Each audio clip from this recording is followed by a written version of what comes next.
আসসালামু আলাইকুম রহমতুল্লাহ। তোমরা কেমন আছো সবাই? আশা করি অনেক ভালো আছো। ইংলিশ মজার আজকের আয়োজনে তোমাদের সবাইকে অভিনন্দন। শুকরিয়া মহান আল্লাহর কাছে, আলহামদুলিল্লাহ বেসিক ক্লাসের আরও একটি নতুন ক্লাসে হাজির হতে পারলাম। আজ এটি হচ্ছে ক্লাস 6, ষষ্ঠ দিনের ক্লাসের এই আয়োজন চলছে। আমি জানি আমার সঙ্গে পুরনোদের সঙ্গে নতুন অনেকে যুক্ত হয়েছ। কমেন্টে আমি সবাইকে দেখতে চাই, যারা বিশেষ করে নতুন বন্ধুরা রয়েছে কমেন্টে একটু নিউ লিখে দাও। আর পুরনো যারা আছো তাদেরকে অধিকার নিয়ে বলছি যে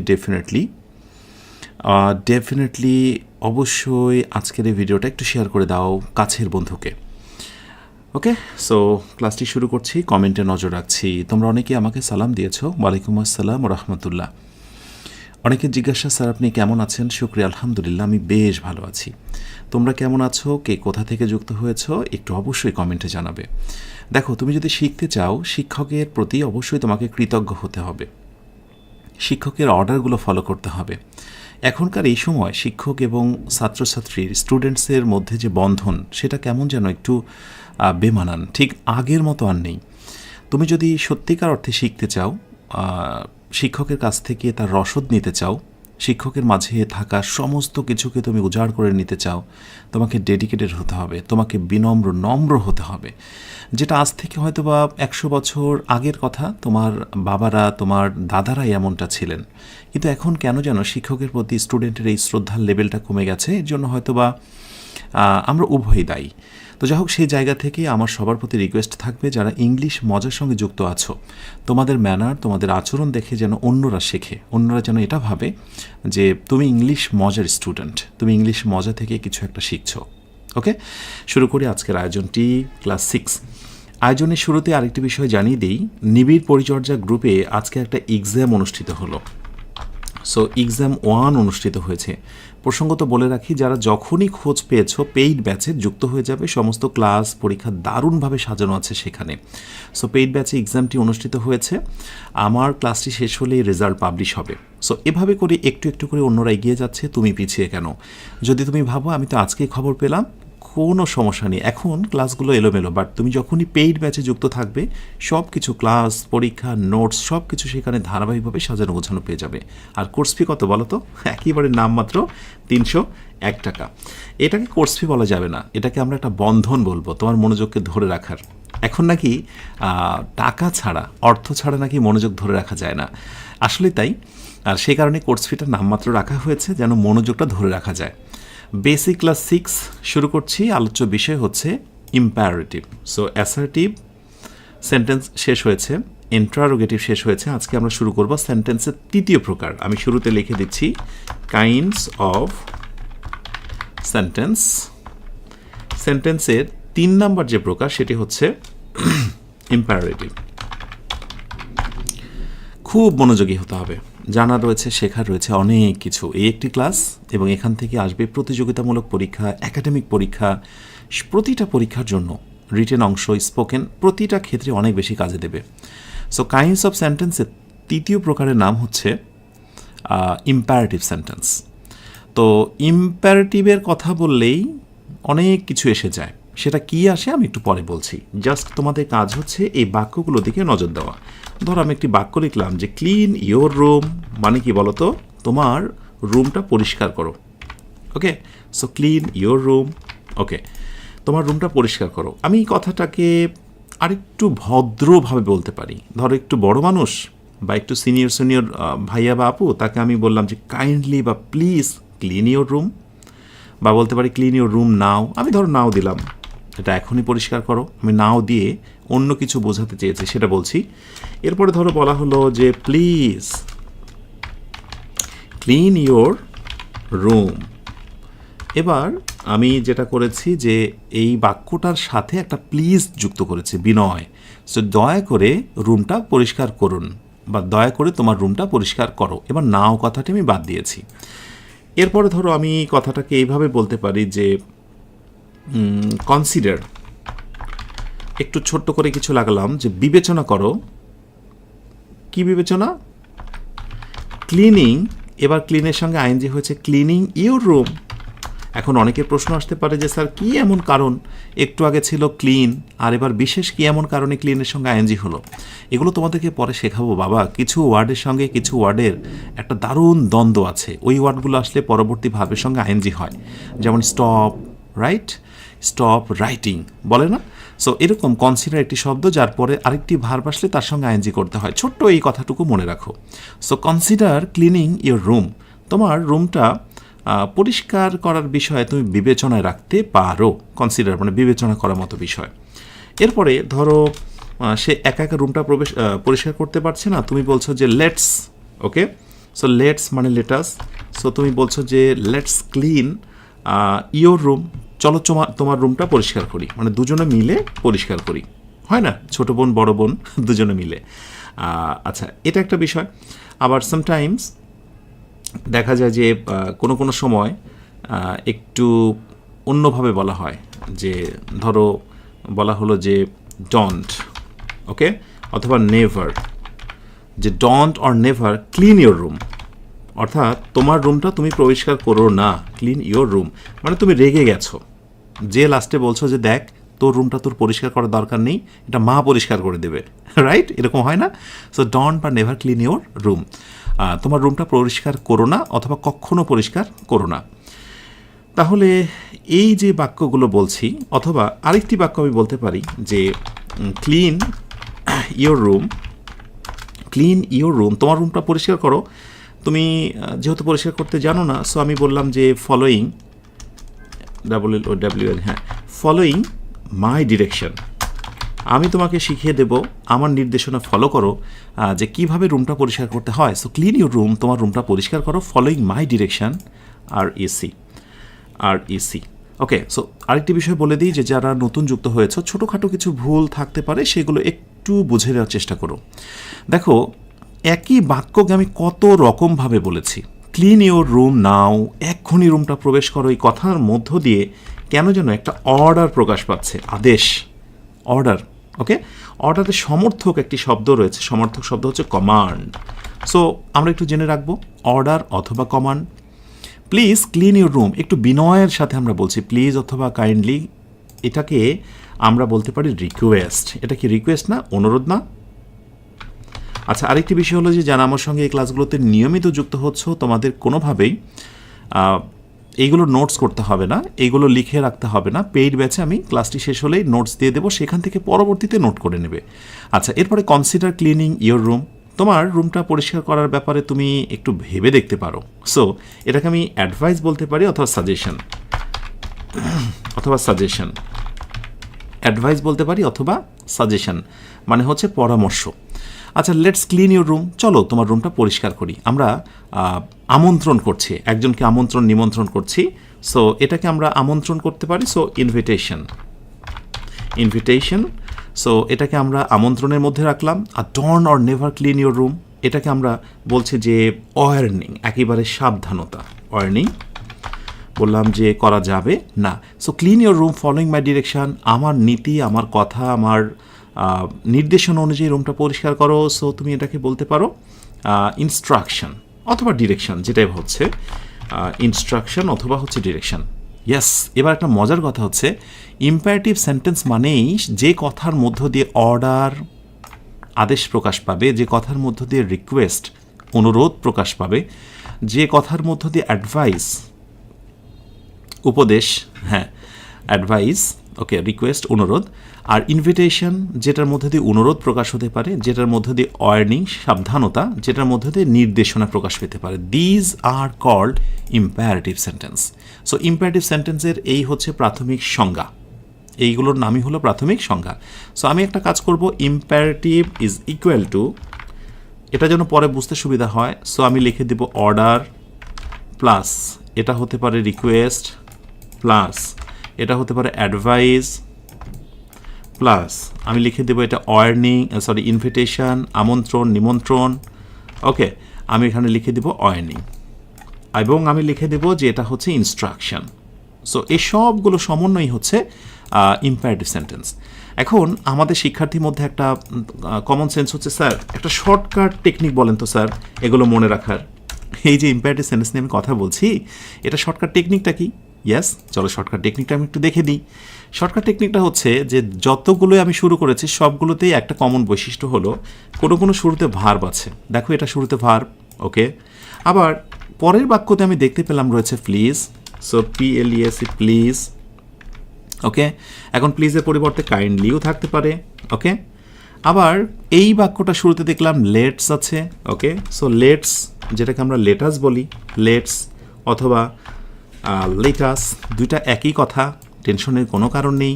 অথবা আমরা দেখতে পাচ্ছি বাক্যের শুরুতে আছে ডু নট অথবা হলো নেভার, নেভার, ওকে। তাহলে এই বৈশিষ্ট্যগুলো যে বাক্যতে থাকবে তাকে বলবো আমরা ইম্পারেটিভ সেন্টেন্স। তার নাম হচ্ছে ইম্পারেটিভ সেন্টেন্স। খুব মজার না? খুবই মজার। আর এই তথ্যটুকু তুমি যদি জানো তাহলে প্রতিযোগিতামূলক পরীক্ষাতে এই ধরনের কোয়েশ্চেনের আনসার তুমি ইজিলি দিতে পারবে। সেটি হলো বলা হলো, ভালো করে বোঝো, find out the imperative sentence, imperative sentence, okay. এবার ধরো কয়েকটি বাক্য দেওয়া হলো যে সিট ডাউন, আরেকটিতে বলা হলো you may go, you may গো, আরেকটি দেওয়া হলো what's wrong with you, what's wrong with you, right? তোমার সাথে কোন সমস্যা? এই তিনটা বাক্য দিয়ে যদি দেওয়া হয় আমার বিশ্বাস একেবারে ঝড় গতিতে তোমরা বলবে যে স্যার ইউ মে গো বাক্যের শুরুতে সাবজেক্ট আছে, ভার্ব নেই, এর কোনো বৈশিষ্ট্য যেহেতু নেই এটা ইম্পারেটিভ হতে পারে না। এটা শুরুতে ডাবলএস কোয়েশ্চেন আছে যেটা আমরা গত ক্লাসে দেখেছিলাম ইন্টারোগেটিভ, সো এটা কোনোভাবে ইম্পারেটিভ নয়। বাক্যের শুরুতে রয়েছে ভার্ব, এই হচ্ছে ভার্ব, ইয়েস। সো যখনই ভার্ব দ্বারা শুরু হবে তার নাম হচ্ছে ইম্পারেটিভ। সো আমি জানি যে এই ধরনের আনসারগুলো, এটা আমি সহজ দিয়েছি, আরও কঠিন এক্সাম্পলস আমি সামনে টানবো অথবা পরীক্ষাতেও দেব, কিন্তু আসলে না, শেখার সূচনাটা সহজ দেওয়া হওয়া উচিত। কারণ এতে করে কি হয়, মানে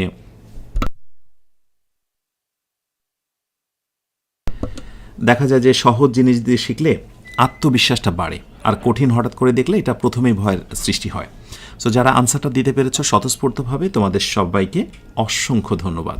তাহলে নিশ্চয়ই বুঝতে পেরেছ এই বৈশিষ্ট্যগুলো থাকা মানেই হলো সেগুলো কি বলতো, সেগুলো হলো ইম্পারেটিভ সেন্টেন্স।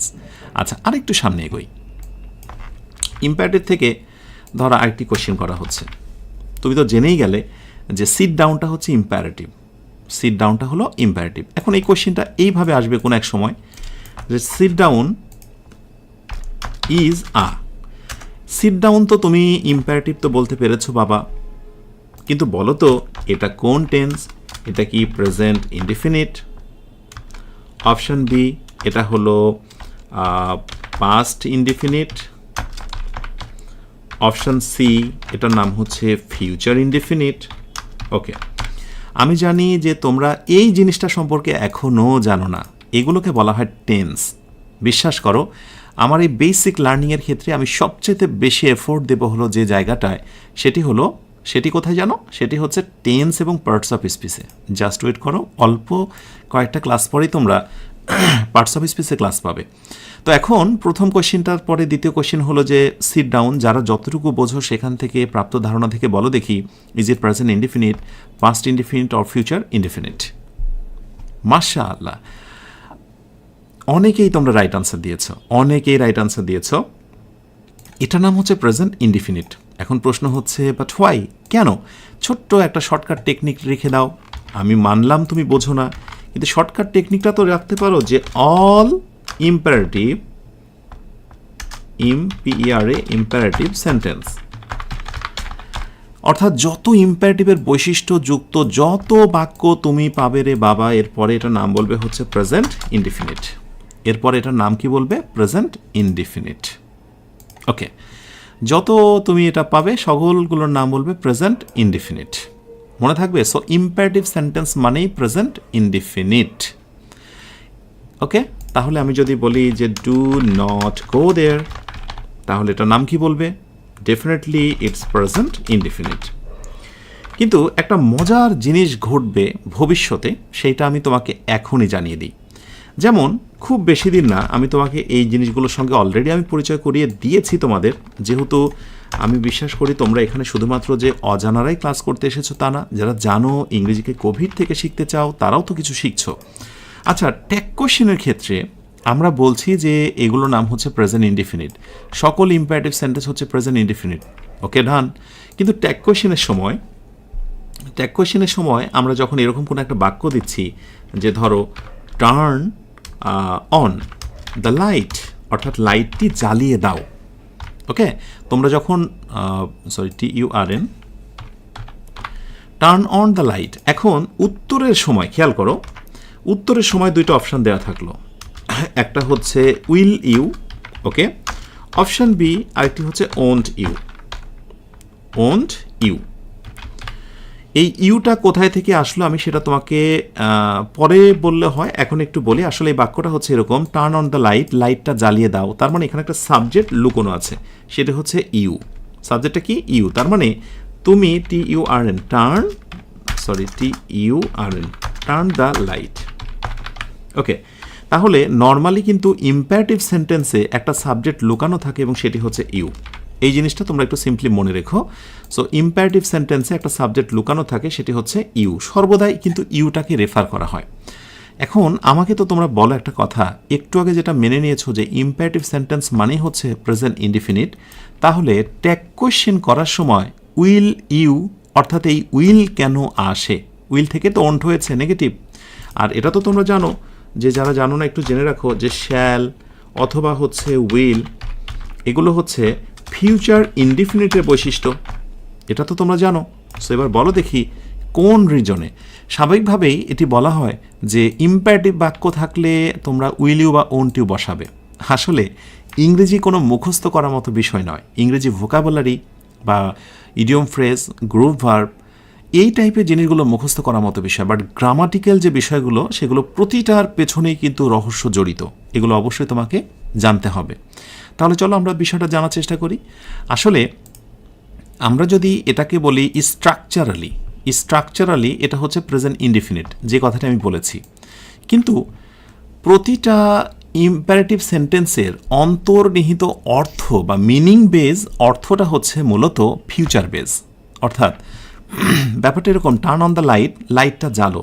তার মানে আমি যখন এই কথাটি বলছি সে লাইটটা জ্বালেনি, মানে ব্যাপারটা হচ্ছে the action is expected to ochre after the request is made. অর্থাৎ যখন আমি কোনো রিকোয়েস্ট করছি, অর্ডার করছি, এরপরেই কিন্তু সে কাজটা করছে। তার মানে আমি বললাম আর পরে কাজটা করলো। এই যে পরে কাজ করলো, দ্যাট মিনস অর্থগত দিক থেকে এটার নাম হলো ফিউচার টেন্স।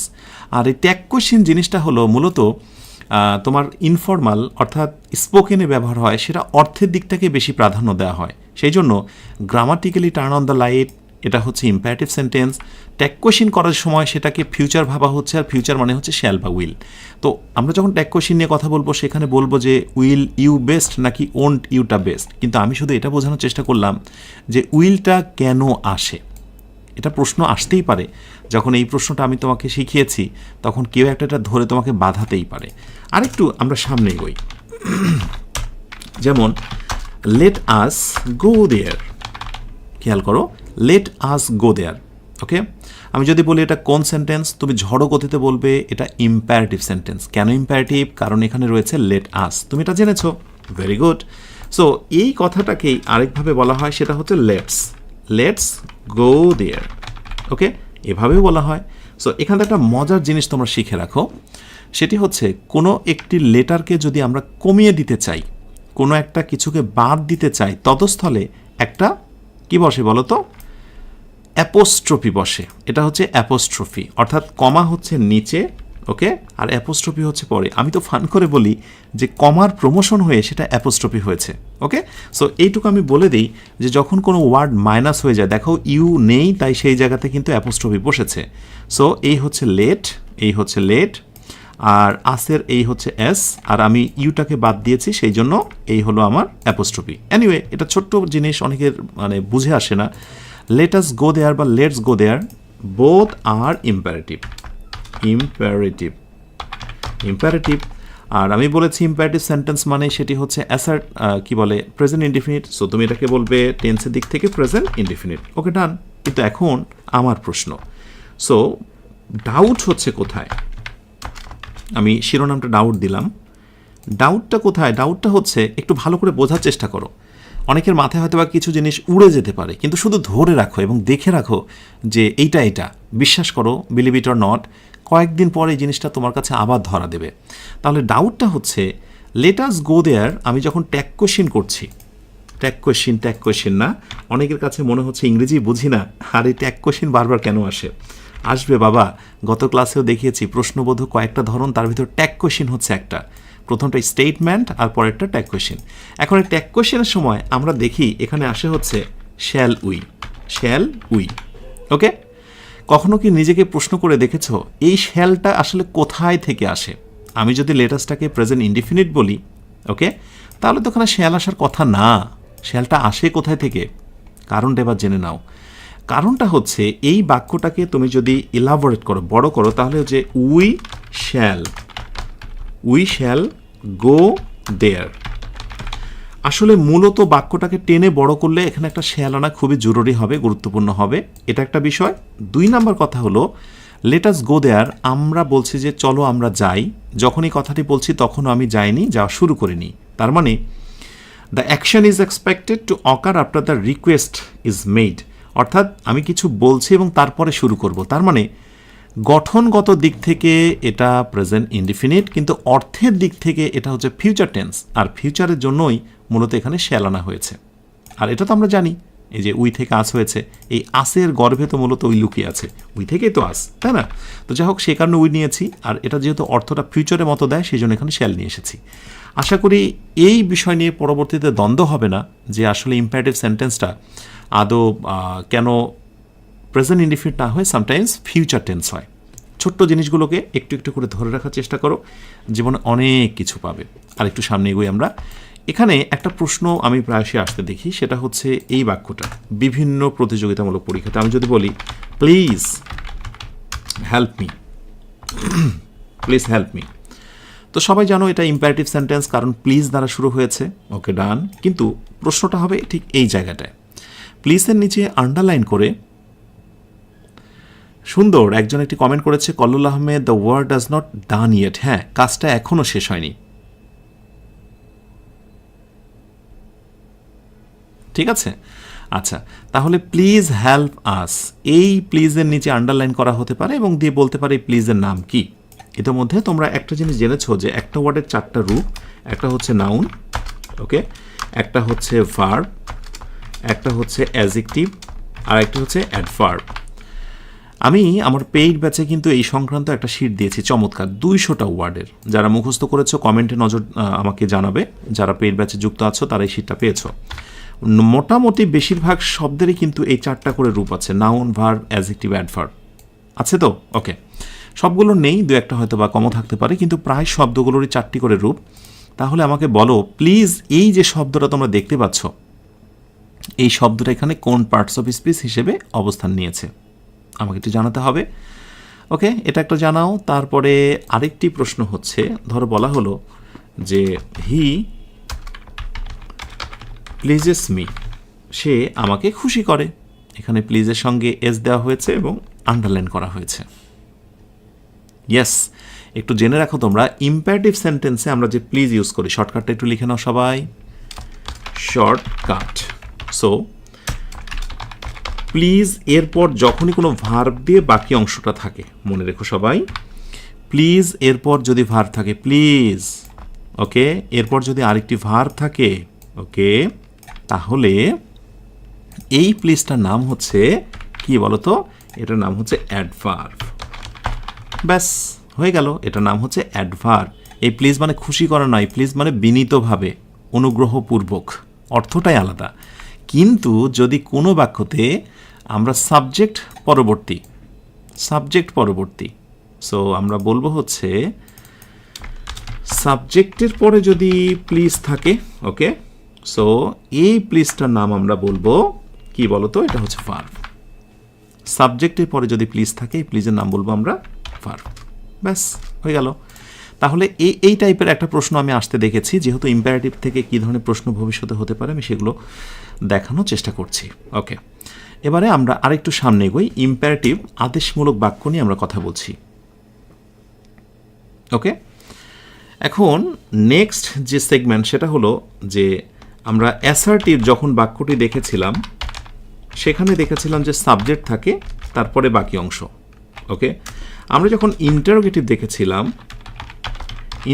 দেখেছিলাম সেখানে দেখেছিলাম যে ডাব্লিউএস ওয়ার্ড থাকে অথবা একটা অক্সিলারি ভার্ব থাকে, তারপরে একটু পরে হলেও একটা সাবজেক্ট থাকে। একটু মনে করে দেখো এবং প্রশ্নবোধক চিহ্ন, এটাই কিন্তু স্বাভাবিক, মানে সাবজেক্ট কিন্তু থাকে সবার শেষে ফুল স্টপ।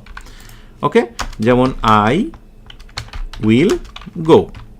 ওকে, যখন এটাই তোমার ইন্টারোগেটিভ হয় অনেকভাবে, ডাব্লিউএস ওয়ার্ড হতে পারে অথবা উইল আই গো হতে পারে। সো এটি হচ্ছে সাধারণ কথা, তার মানে প্রতিটা বাক্যেই কিন্তু সাবজেক্ট কি করে, সাবজেক্ট থাকে। বাট মনে রেখো তোমরা, ইম্পারেটিভ যে সেন্টেন্সগুলো, ইম্পারেটিভ সেন্টেন্সে কিন্তু সাবজেক্ট থাকে না। সো আমরা বলবো হচ্ছে ইম্পারেটিভ, একটু নোট করে নাও, ইম্পারেটিভ সেন্টেন্স ইজ মানে ইউজুয়ালি যেটা হয় সাবজেক্টলেস, সেটা হচ্ছে সাবজেক্টলেস, অর্থাৎ সাবজেক্ট থাকবে না। এটাই কিন্তু সত্য কথা না? যেমন আমি যদি বলি ধর এটা কল আ ডক্টর, তাহলে তুমি বলবে যে স্যার এটা ইম্পারেটিভ সেন্টেন্স। ওকে, এটাতে সাবজেক্ট নেই, কিন্তু যদি বলি বলো তো সাবজেক্ট কি লুকানো আছে, তখন বলবে যে ইউ কল আ ডক্টর। তার মানে তুমি জেনে গেছো ইম্পারেটিভ সেন্টেন্স মানেই হলো এখানে একটা সাবজেক্ট কি লুকানো থাকে, ইউ লুকানো থাকে না? কিন্তু ব্যতিক্রম কোথায় দেখো, আমি লিখলাম এক্সেপশন, CEPTN, এক্সেপশন। আমি ধরো এই কলা ডক্টরে যাতে বললাম যে somebody call a doctor,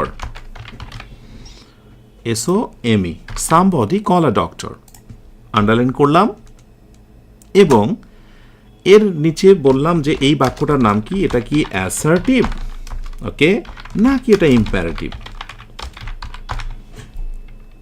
somebody call a doctor. এখন একেবারে নিতান্তই দ্বিধার মধ্যে পড়ে যাবে যে স্যার আপনি তো বলেছিলেন যে ভার্ব দ্বারা শুরু হবে, তো ভার্ব দ্বারা শুরু হয়নি, এটা তো নর্মালি সাবজেক্ট দ্বারা শুরু হয়েছে। ওকে, সবার শেষে ফুল স্টপ। ওকে, সো এটাকে অ্যাসার্টিভ বলবো, রাইট? কিন্তু মজার কথা জেনে নাও, আচ্ছা মজার কথা বলার আগে আমি একটা নোট দিয়ে দিই, নোটটা তোমরা একটু মনে রেখো সবাই। যদি কখনো তোমরা সামবডি, একটু মনে রাখো সামবডি মানে বডি যুক্ত, ঠিক আছে, এই হচ্ছে ডট বডি। ওকে, আরেকটি হচ্ছে ডট হচ্ছে ওয়ান। ওকে, অর্থাৎ আমরা শর্টকাটে বলবো হচ্ছে যে ধরো সামবডি, এরপরে অ্যানিবডি।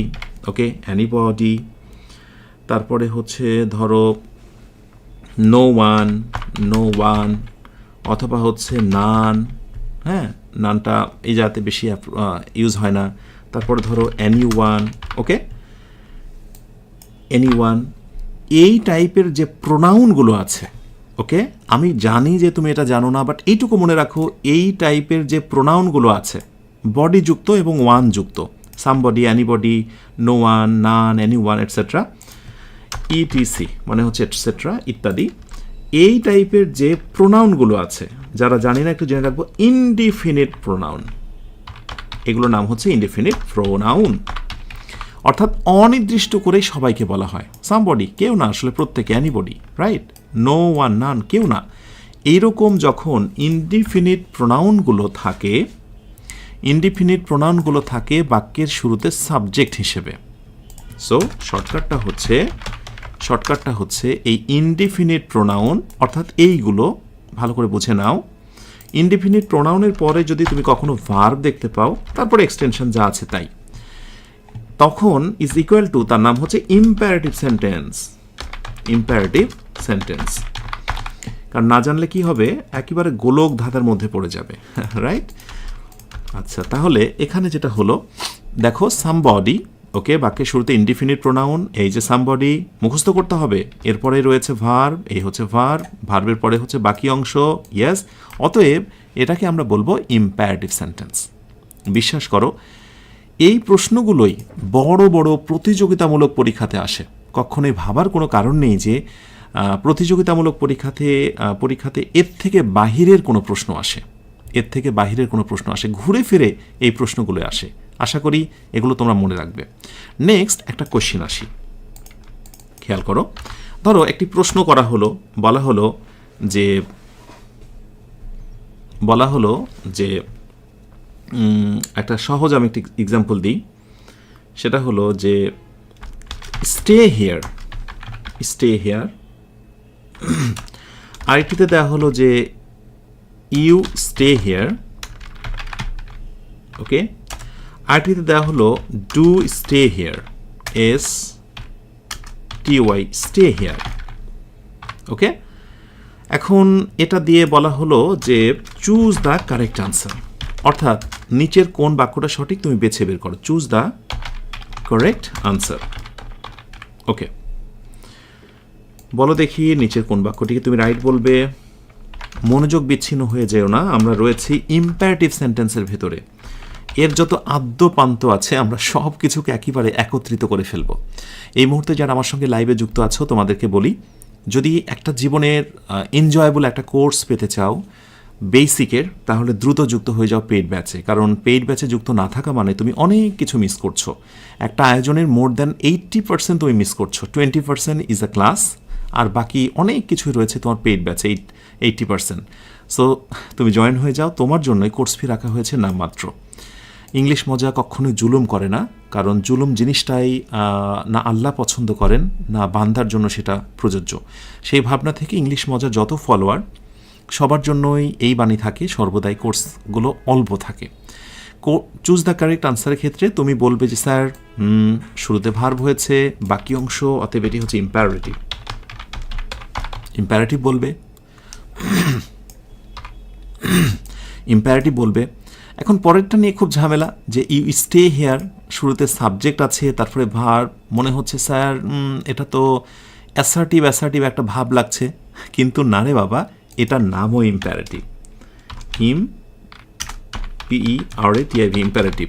কারণ স্টে হেয়ার, এখানে অবস্থান করো, তার মানে এই ইউটা কিন্তু হচ্ছে ঐচ্ছিক, মানে এটা না দিলেও হতো কিন্তু দেওয়া হয়েছে। এর মানে কি জানো, নির্দিষ্ট করে ইউটাকে একটু ইমফ্যাসিস করছে। স্টে হেয়ার মানে অনেকগুলো মানুষ একসাথে আছে, তার ভিতরে আঙ্গুল দিয়ে বলা হচ্ছে ইউ স্টে হেয়ার, তুমি এখানে বসো। তার মানে বাক্যটা ইম্পারেটিভ, বাট এটা হচ্ছে মোর স্পেসিফিক বা মোর এমফ্যাসাইজড ফ্যাক্ট, মানে বেশি গুরুত্ব দিয়ে বলা। তাই কোনো সময় ভার্বের পূর্বে তোমরা যদি ইউ দেখো, এটা দেখে চমকে যাবে না, ইটস অলসো ইম্পারেটিভ সেন্টেন্স। এবার আসি শেষ বাক্যটায়, ডু স্টে হেয়ার, এটাও ভার্ব। এখন মনে মনে ভাবছো যে ডু নট হলে তাও তো বেঁচে যেতাম, কিন্তু ডু স্টে এটা আবার কিভাবে হয় একটু জেনে রাখো। এটাকেও আমরা ইম্পারেটিভ বলবো, এটাকেও কি বলবো আমরা, ইম্পারেটিভ বলবো। পার্থক্যটা কি, বেশি গুরুত্ব দিয়ে কোনো কথা বলার সময় আমরা ভার্বের পূর্বে ডু ব্যবহার করব সর্বদাই। শর্টকাটটা একটু লিখে রাখো সবাই, শর্টকাটটা ভেরি ভেরি ইম্পর্টেন্ট। সেটি হচ্ছে ডু প্লাস ভার্ব। আমরা যদি বলি যে ভার্ব প্লাস এক্সটেনশন, এটা ইজ ইকুয়াল টু ইম্পারেটিভ, এটা হলো জেনারেল একটি কথা, মানে সাধারণ একটি কথা, এখানে বিশেষ কোনো জোর জবরদস্তি কিছু প্রকাশ পাবে না, জেনারেল কথা। কিন্তু যখন আমি জাস্ট এই ভার্বের পূর্বে একটা ডু লাগিয়ে দেব, সো ডু, তারপরে হচ্ছে ভার্ব এবং তারপরে হচ্ছে এক্সটেনশন ইজ ইকুয়াল টু, এটা আর জেনারেল নেই, সেটা হচ্ছে ইমফ্যাসিস। একেবারেই ইমফ্যাসিস একেবারে জোর দিয়ে বোঝায়, হ্যাঁ, সেটা একেবারে জোর দিয়ে বোঝায় ইমফ্যাসিস। এটা খুবই আর্জেন্ট, আর্জেন্ট। চলো এবার একটু আমি বোঝানোর চেষ্টা করি। যেমন ধর আমি বললাম যে স্টে হেয়ার, এখানে অপেক্ষা করো, সাধারণ কথা। কিন্তু যখন বলবো ডু স্টে হেয়ার, এখানে অবস্থান করো বা অবস্থানই করো, বুঝতে পারছো? তাহলে ডু স্টে হেয়ার, দুটো ইম্পারেটিভ, স্টে হেয়ার এখানে অবস্থান করো, ডু স্টে হেয়ার এখানেই অবস্থান করো, অবস্থানই করো, এরকম একটা গুরুত্বপূর্ণ। তাহলে আমি যখন বলবো যে ইট রাইস মানে হচ্ছে ভাত খাও, ওকে, আর আমি যখন বলবো ডু ইট রাইস তখন অর্থ কী দাঁড়াবে বলো তো? ভাতই খাও। ইট রাইস মানে ভাত খাও, ডু ইট রাইস ভাতই খাও, একটু ফোর্স দিয়ে। আমি যদি বলি যে রান দৌড়াও, আমি যদি বলি ডু রান দৌড়াওই, দৌড়ানোই তোমার কাজ। বুঝতে পারছো? সো ইম্পারেটিভে আমরা ভার্বের পূর্বেও কি ব্যবহার করতে পারি? ইয়েস, আমরা একটা ডু ব্যবহার করতে পারি। মনে থাকবে? ওকে, ফাইন। এত কিছু আলোচনা করার পর হয়তোবা তোমাদের অনেকের কিছু বিভ্রান্তিকর বিষয় থাকতেই পারে, তার ভিতরে এই বাক্যটার কথা আমি বলি। যেমন বলা হলো যে হ্যাভ অ্যানাদার, বললাম যে have another piece of, have another piece of melon. Melon মানে কি বলতো? তরমুজ। হ্যাঁ, তরমুজের সিজন প্রায়, এই তো। Have another piece of melon অর্থাৎ অন্য একটা তরমুজ হবে, অন্য কোনো তরমুজের অপশান রয়েছে। একটু আমাকে জানাও তোমরা দেখি যে এই বাক্যটা কি অ্যাসার্টিভ? ওকে, এটার নাম কি ইম্পারেটিভ, অ্যাসার্টিভ, ইম্পারেটিভ, অথবা এটার নাম ইন্টারোগেটিভ? তো যা হোক, ইন্টারোগেটিভ বলবে না কারণ এটা শেষে প্রশ্নবোধক চিহ্ন নাই। এটাকে অ্যাসার্টিভ বলবে না কারণ এটা শুরুতে সাবজেক্ট নাই। ওকে, সো এটাকে কি বলবে? এটার নাম হচ্ছে ইম্পারেটিভ। এটা একটু ব্যতিক্রম, একটু মনে রাখো ছোট্ট করে এই নোটসটা, কারণ ইম্পারেটিভের আমি যতগুলো এক্সাম্পল দিয়েছি তার ভিতরে এটা হচ্ছে ব্যতিক্রম। যখন সেন্টেন্সের শুরুতে হ্যাভ থাকে এবং লাস্টে ফুল স্টপ থাকে, রাইট? সেন্টেন্সের শুরুতে হ্যাভ এবং সবার শেষে যখন ফুল স্টপ থাকে সেটা কিন্তু হয়ে যায় ইম্পারেটিভ, এবং এই ইম্পারেটিভটাকে বলা হয় অফার, ইম্পারেটিভ। এবং এই ইম্পারেটিভটা হচ্ছে প্রস্তাবমূলক, মানে আমি ধরো কিছু পেতে চাই, আমি জানতে চাচ্ছি, right? So have another piece of melon, আর কি কোনো তরমুজ আছে? Okay, so it's also imperative. তো এই হচ্ছে মোটামুটি ইম্পারেটিভ সেন্টেন্স সংক্রান্ত আদ্যপান্ত। এখন পরবর্তীতে যখন আমি ট্রান্সফরমেশন অফ সেন্টেন্স নিয়ে তোমাদের কথা বলবো, এবং ট্রান্সফরমেশন সেন্টেন্স, তখন দেখবে এই কিছু কিছু জিনিস তোমার জানা খুব জরুরি হয়ে যাবে। যেমন যে ইম্পারেটিভ বাক্যটা, সেই ইম্পারেটিভ বাক্যটা যখন আমরা অ্যাসার্টিভে পরিণত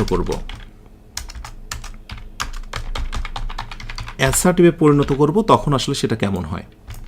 মানে ইম্পারেটিভ একটা বাক্য, ধরো আমি বললাম যে FINISH, ফিনিশ দ্য টাস্ক। আমি তো বিশ্বাস রাখি এটা লেখার সঙ্গে সঙ্গে তুমি ধরে ফেলেছো এটার নাম হলো ইম্পারেটিভ। কেন বলো তো? বিকজ ভার্ব দ্বারা শুরু হয়েছে।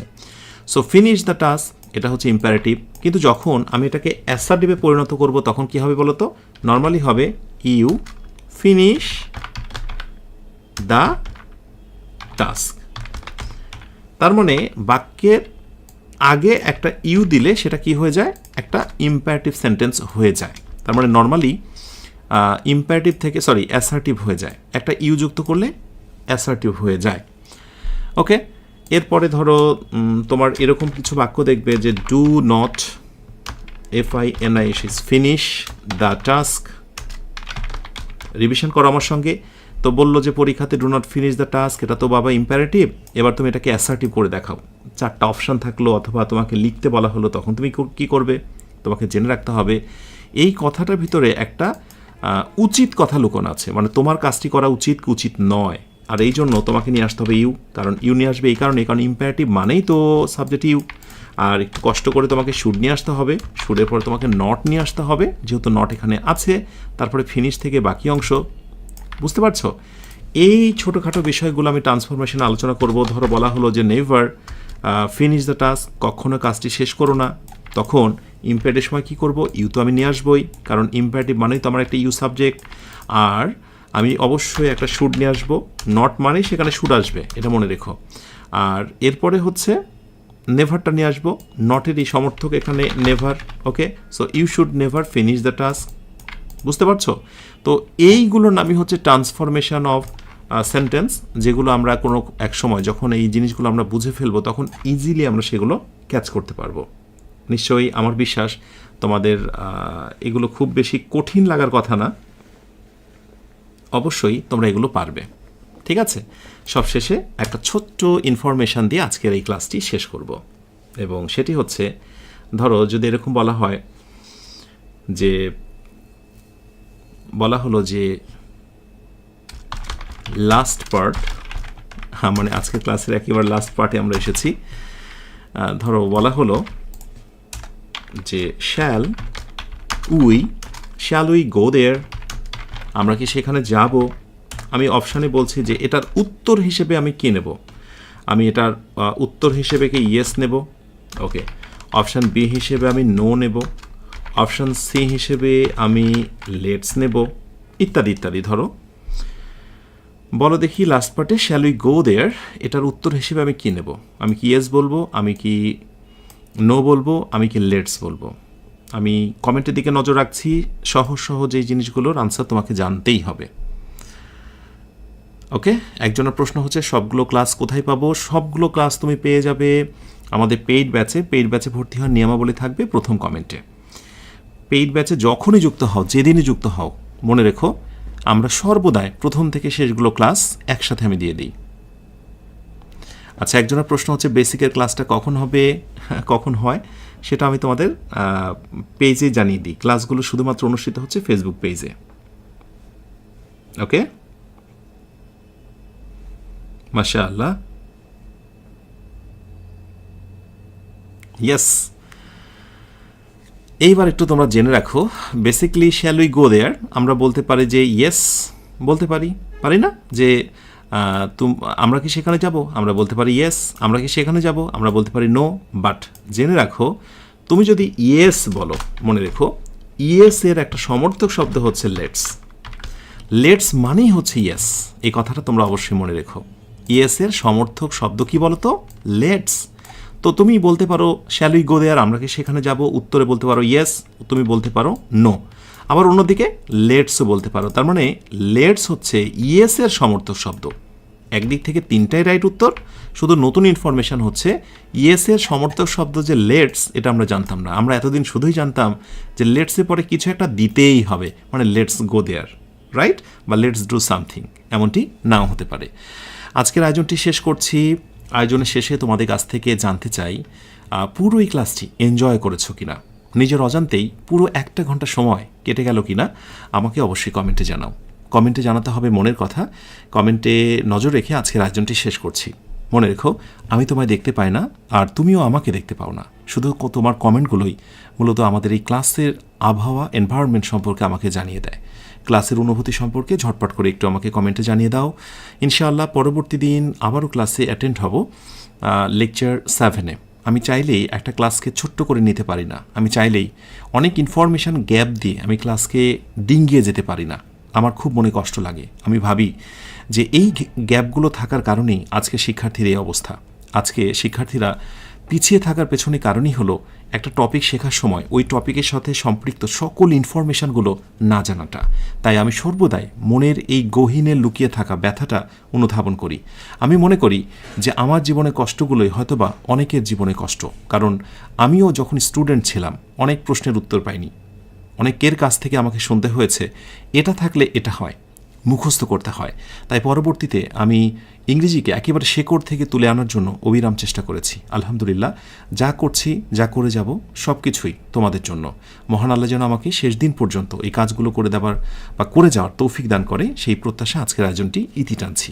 তোমাদের সঙ্গে আবার কথা হবে। তোমরা সবাই অনেক ভালো থেকো। তবে একটি কথা বলে দিই তোমাদের, অনেকে শুরু করে কিন্তু শেষ পর্যন্ত লেগে থাকতে পারে না। যারা শেষ পর্যন্ত লেগে থাকে তারা যে কি পায়, কি বিজয়ের হাসি তাদের মুখে ফোটে, তা শুধু সময়ের অপেক্ষা। যদি লেগে থাকো 1 থেকে 50 পর্যন্ত এই ক্লাসে, বিশ্বাস করো তুমি যা পাবে, তোমার পাওয়া দেখে আমার হিংসা হবে। আমার এই হিংসা নিঃসন্দেহে তোমার কোনো খারাপ কিছুর জন্য নয়। একজন সন্তান যখন ভালো কিছু করে, বাবা তার নিজেকে হয়তোবা কখনো পরাজিত ভাবে না। বাবা একটু মুখ চেপে বিজয়ের হাসি হাসে যে আমারই সন্তান, আমারই শিষ্য, আমারই শিক্ষার্থী তো ভালো করেছে। তোমরা যেদিন বিদ্যায়, শিক্ষায়, নম্রতা, ভদ্রতায় আমাকে উতরিয়ে যাবে, সেদিনই আমার প্রকৃত সফলতা। তোমরা সেই দিন ছুঁয়ে যাও সবাই, সেই দিনের প্রত্যাশায় তোমরা অবিরাম লেগে থাকো। ইনশাআল্লাহ তোমরা অবশ্যই পারবে। মনে মনেই বাসনা প্রত্যাশা করো। ভালো থেকো সবাই, যে ভালো শেষ নেই। সুখে থেকো, যে সুখের সীমানা নেই। এই অনন্ত শান্তির চিরন্তন প্রত্যাশায় সবাইকে শুভরাত্রি। আসসালামু আলাইকুম ওয়া রাহমাতুল্লাহ।